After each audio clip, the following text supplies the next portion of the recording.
Hey, it's Trisha. Welcome back to my channel. Today I am doing the Shakespeare Book Tag. I was tagged by the creator, and that is Kara from Wild Book Garden. So for those of you who do not know, I actually went to school for theater. I got my degree in theater with an emphasis in performance, and I have a soft spot in my heart for Shakespeare, particularly some of the Shakespeare plays that are not often talked about. So I'm super excited to do this tag. There are 10 questions and we'll get right on into it. Question number 1, Much Ado About Nothing. Your favorite bickering couple who everyone knows really cares about each other. And this can be a romantic or non-romantic relationship. For this one, I am gonna go with Evie and Sam from the Diviners series. Evie and Sam have had a rocky start to their relationship in how they met, and throughout this series, Evie has held a grudge against Sam. They bicker and they fight and they squabble. However, as the series progresses, you tend to see that, you know what, there's not a whole lot of hate there behind that relationship. Question number 2, Measure for Measure. A book whose plot or genre is really hard to explain to other people. For this one, I am going to go with The Ocean at the End of the Lane by Neil Gaiman. It is so difficult to explain this to people to make them to want to pick it up. And trying to explain it does not do this piece justice. It's about a man who leaves a event. I can't remember right off the top of my head if it was a wedding or a funeral, but he leaves it to get away from everyone, and he decides to go back to the house where he grew up. And when he gets there, he realizes that there was a young girl that lived down the lane from him that he used to play with, and he starts remembering these very strange things that happened when they played together sometimes. And that's kind of the basic synopsis that I give people, but I tell them, when you read this, there's so much depth behind it. And it's really hard to explain because it's more of something that you have to experience. But you can't explain that to people to make them to want to pick up the book because they're like, that sounds dumb. So that's one of the hardest books I've ever tried to explain to someone, and it was one of the most rewarding that I have ever read. Question number 3, A Midsummer Night's Dream. Your favorite book featuring fairies or elves. For this one, I'm going to go with Tithe by Holly Black. For those of you who do not know, this is about a young girl, Kay, who used to live in the city with her mom, and her mom travels with a band. She's the singer of a band, and Kay now, as a teenager, travels with her mom until some sort of event happens that sends them back to the town where Kay grew up. She's now going to live with her mom and grandmother, and when she gets back home, she encounters some imaginary friends that she thought were truly imaginary, and it turns out that they are fae, and that there is a much bigger reason for Kay returning to the city where she grew up than she ever imagined. And this is the first, not only the first fae book that I ever read, but it's the first fae book that I ever read featuring dark fae and fae that manipulate and torture and are brutal, and it will forever hold a dear place in my heart. Number 4, Hamlet, an underutilized female character. So for this one, I'm gonna go with this character because it is a book series that I'm in the process of reading, and it's something that I mentioned in my vlog that I put up for the Artemis Fowl read along. I'll link it in the card for you guys to check out. But an underutilized female character that I've stumbled across recently is actually Juliet from Artemis Fowl by Owen Colfer. Juliet is part of the Butler family. She is part of a legacy of people who are trained to be bodyguards for the Fowl family. They go through this really rigorous training, it seems like. They go to these really amazing schools and they learn all of this self-defense, and they learn how to shoot, and they learn how to fight, and they are supposed to be really intelligent. However, Juliet in this first book, and I haven't gotten past the first one in my reread, so I can't speak to her in the rest of the series. Like I talked about in my vlog, she's a step above useless, and it really bothered me that for a family legacy that is supposed to be comprised of these capable people, she is not. And I didn't quite understand why. So it was really strange to me, and I really think that she fits this answer quite perfectly. Number 5, the Sonnets, your favorite poem. And this is one that is going to be like a little lame because it is so popular, but my favorite poem is The Raven by Edgar Allan Poe, and for various reasons. I love Edgar Allan Poe's work just in general, but The Raven in particular because when I was in college, I was part of a production of a show that took the Raven poem and adapted it into movement and used modern music to portray a storyline that was inspired by the Raven.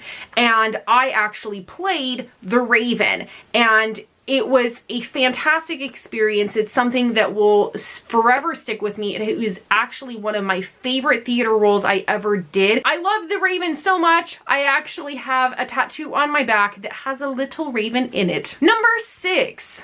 Richard III, a protagonist willing to do anything to get what they want. For this one, I'm gonna have to go with Darrow from the Red Rising series by Pierce Brown. I picked Darrow for this one because he goes through so much and he has to do so much and he has to make so many hard decisions over the course of this series in order to get what he wants, in order to accomplish his goals. Number 7, Antony and Cleopatra, your favorite trope, bookish buzzword, historical figure, etc., for which you still have not found that perfect book. And for this one, I talk about it occasionally on my channel, but I'm all about the lady pirates. I would love some fictional work about lady pirates.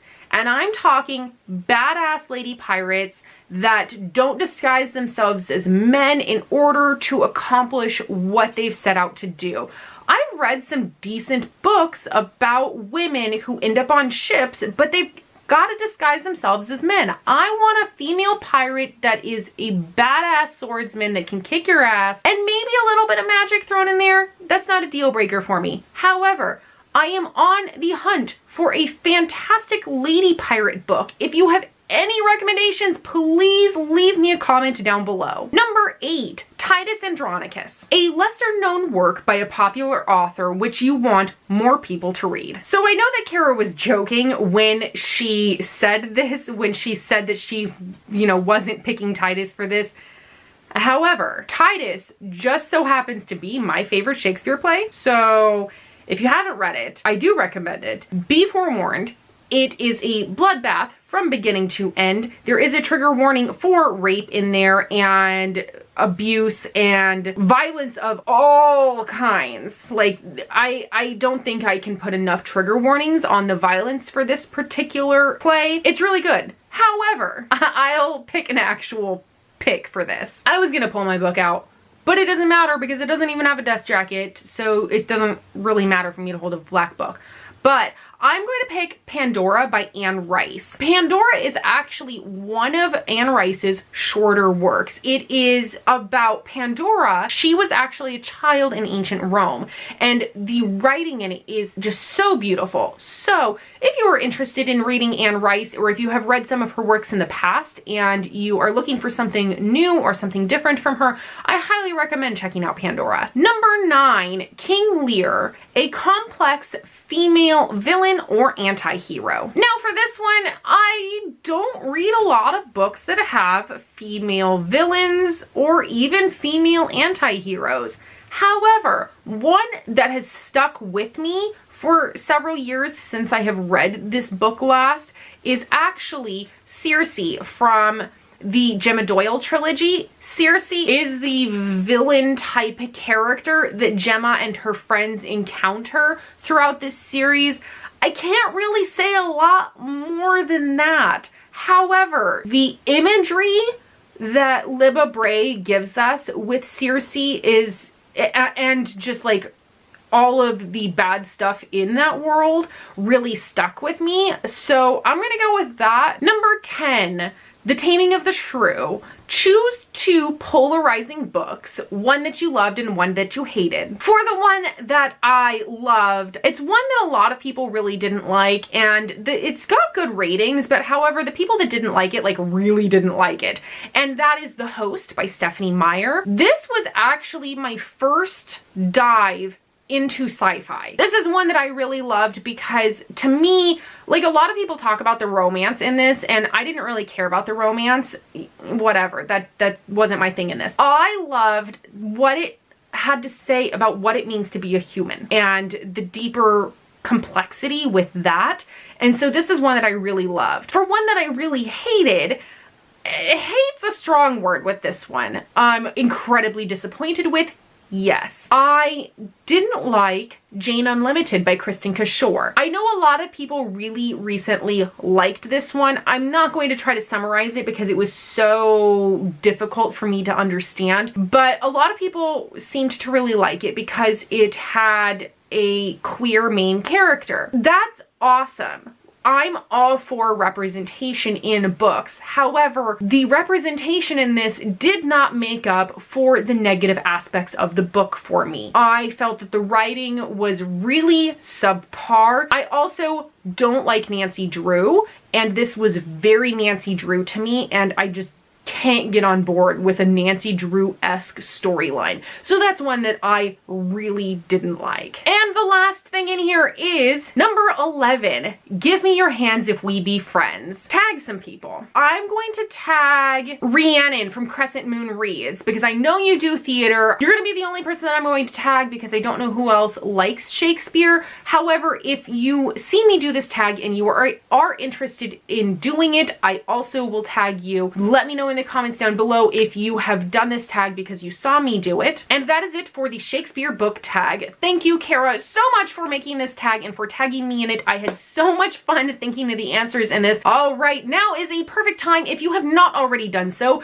click that little subscribe button down below if you want to see more content from me in the future. And if you want to follow me elsewhere on the interwebs, I have all of my social media links in the description box down below. And I'll see you all in my next video. Bye!